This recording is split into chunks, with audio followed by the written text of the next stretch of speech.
안녕하세요. 좋은 책, 좋은 삶, 꼬꼬독의 김민식입니다. 살면서 한 번도 우울하지 않은 사람은 없습니다. 몸과 마음이 지치고 힘든 상황에서는 이 우울감을 겪는 것이 우리 인체의 지극히 당연한 반응이거든요. 우울감은 부정적인 면만 있는 것이 아닙니다. 우울감은 지금까지의 궤도를 수정하고 목표를 향해 나아가는데 도움을 주는 원동력으로 작용하기도 합니다. 우울증과 트라우마로 상처받은 마음을 회복하고 싶지만 사람들의 편견이 두려워 정신과에 선뜻 문을 두드리지 못하는 사람들이 많은데요. 경희대 정신건강의학과 백종우 교수님이 쓰신 책을 통해 마음의 우울을 어떻게 해야 할지 알아보겠습니다. 처음 만나는 정신과 의사 백종우 경희대학교 출판문화원. 우울하다는 것은 우리의 인생이 무언가 잘못되었다고 우리 뇌와 몸이 보내는 신호입니다.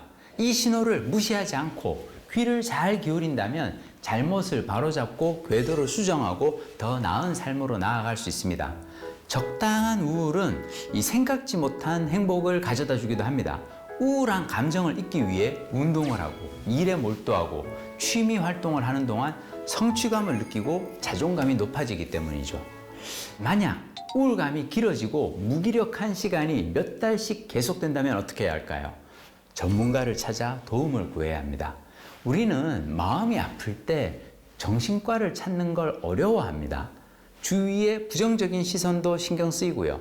그 결과 우리나라의 우울증 치료율은 다른 선진국의 절반 이하 수준으로 매우 낮습니다. 북유럽을 대표하는 선진국 가운데 하나인 덴마크는 국민 7명 가운데 1명이 정신과 치료를 받습니다. 덴마크가 삶의 조건이 열악한 나라여서 그런 게 아니에요. 국민 행복 지수가 전 세계에서 가장 높은 국가 중 하나입니다. 산업화하고 핵가족화된 선진국은 저개발 국가보다 우울증 유병률이 높습니다. 자, 그리고 정신질환자에 대한 편견이 적습니다. 따라서 사람들이 몸이 아플 때 병원에 가듯 마음이 아플 때 전문기관에서 치료받는 것에 대한 거부감이 적습니다. 누구나 우울증에 걸릴 수 있어요. 자, 그러므로 내 마음이 아프다는 신호를 보낸다면 주저하지 말고 주위 눈치를 보지 말고 전문기관을 찾아가는 것. 그것이 우울증의 깊은 수렁으로부터 나 자신을 살리는 가장 빠른 길입니다. 우울증으로 진단받았을 때 가장 중요한 것은 꾸준한 상담과 치료를 이어가는 것이고요. 일상에서 자신이 할 수 있는 작은 노력을 기울이는 것입니다. 대한정신건강의학과 의사회에서 권유하는 조언이 있어요.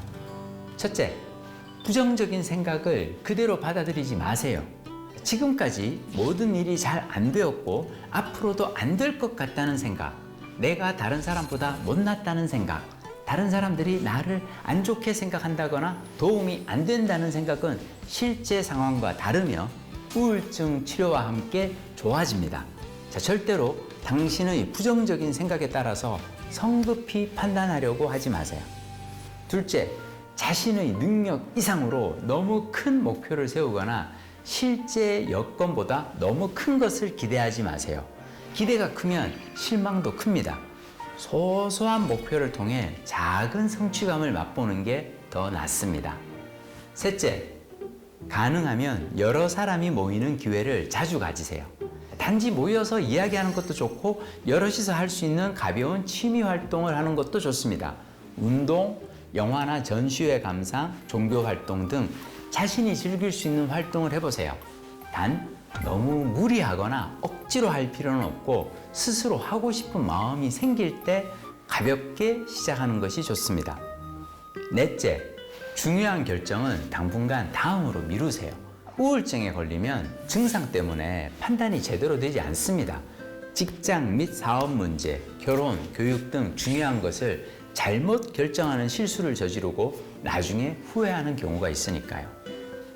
다섯째, 치료에 대해서 너무 조급하게 생각하지 마세요. 다른 병도 그렇지만 우울증 치료도 하루아침에 되는 것이 아닙니다. 시간의 여유를 갖고 꾸준히 치료를 받다 보면 어느새 전과 달라진 자신을 발견하게 될 것입니다.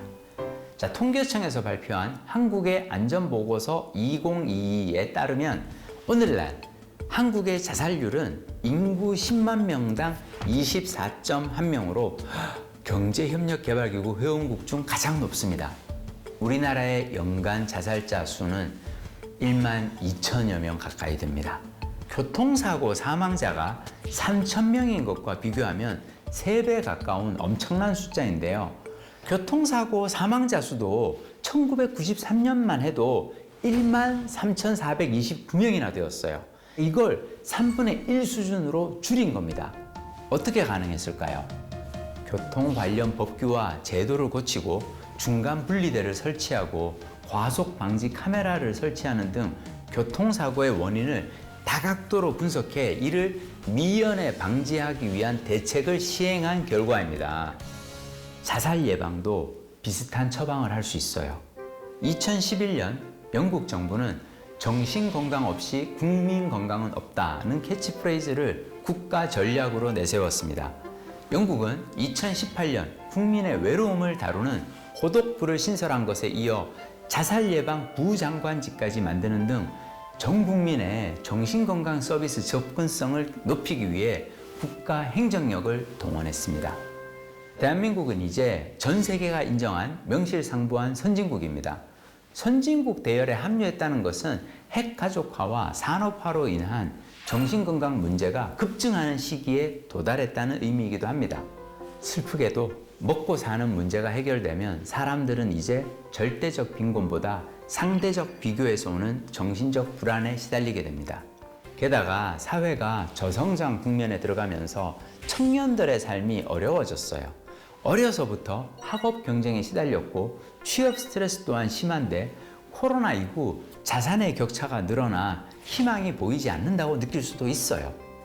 지난 수년간 청년 우울증 진료 환자가 170% 이상 증가하는 등 사회 전반적으로 정신건강의 위기를 겪는 중입니다.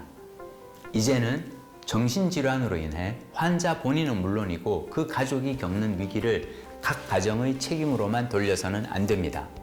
국가가 국민의 신체 건강만큼 정신 건강도 더불어 돌보고 함께 살아가는 사회의 구성원으로서 무엇을 해야 할지 공동체의 책임에 대해서도 함께 생각해 봤으면 좋겠습니다. 책을 읽는 내내 저자가 제게 말을 거는 느낌이었습니다. 안녕하세요. 처음 뵙겠습니다. 저는 정신과 의사 백종우입니다. 정신과 의사가 왜 진료실을 나와 우리에게 인사를 건넸을까요? 그가 우리에게 간곡하게 들려주고 싶은 이야기가 있기 때문입니다. 마음이 힘든 사람들이 하나둘 늘어나는 요즘 함께 사는 세상을 위해 저자의 말에 귀를 기울였으면 좋겠어요. 아픈 사람이 나쁜 사람이 되는 악순환을 끊고 우리의 이웃이자 가족인 이들을 어떻게 도울 수 있을지 고민하는 시간이 필요합니다. 꼬리에 꼬리를 무는 독서 꼬꼬독 다음 시간에 뵙겠습니다. 고맙습니다.